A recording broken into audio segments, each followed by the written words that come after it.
Eto naman po ang dalawang ito mga bossing, kapag pinagsama ninyo, ano po ang magiging resulta? Kayo po'y maa-amaze sa mga swerteng darating po sa inyo kapag pinagsama nyo ang dalawang sangkap na ito na pinaka-powerful din na pampaswerte. Ito po mga bossing ko, ang ating asin ay magtatawag ng swerte, magtataboy ng mga kamalasan. Ito namang ating bigas ay kasaganahan ng dulot. Parang hindi ka na mamalasin pa dahil sa pamamagitan ng asin at sasabayan po ito ng tambalan ng ating bigas. Ang bigas ay ginagamit sa pulpo ito na pagdating sa usapin ng mga pampaswerte. Ang bigas ay hindi nawawala at asin sa ating pong hapagkainan kapag po pagdating ng usapin ng bagong taon or kaya pag maglilipat ng bahay or sa inyo pong negosyo. Proven po ito na napakaswerte basta't may 100% kang paniniwala sa mga gatong mga pamamaraan.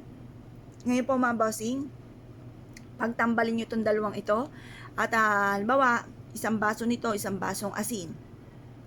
Or pwede rin naman mga bossing ko, 3 kutsarang asin, 3 kutsarang bigas mga bossing. Ilagay sa isang baso. At pagkatapos mga bossing ko ay mag-wish po kayo.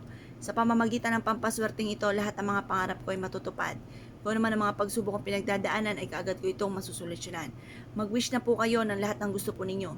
Sa pamamagitan ng sipag at tiyaga, double time sa pagkayod, mga pangarap ko sa buhay ay aking makakamtan. Ganun po ang pag-wish, walang gamit na sana, direct to the point mga bossing. At pagkatapos po nito mga bossing, pagtapos nyo pong mag-wish, mas mainam na ibilad ito sa sinag ng araw hanggang alas 8 ng umaga. Makalipas ang alas 8 ng umaga mga bossing ko, ay mainam na ilagay nyo po ito sa inyo pong hapagkainan kung saan kayo ay nakain. Ngayon po, kung hindi naman sa hapagkainan, ayaw nyo po dyan, pwede rin naman po sa center table ninyo, lagyan nyo lang ito ng piso.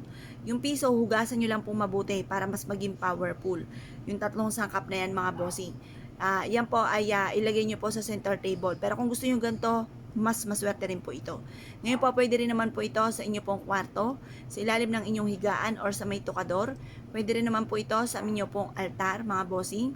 Sa inyo pong altar, magdudulot po ito na napakaswerte. Ito po ihahatak ng swerte tagumpay sa buhay.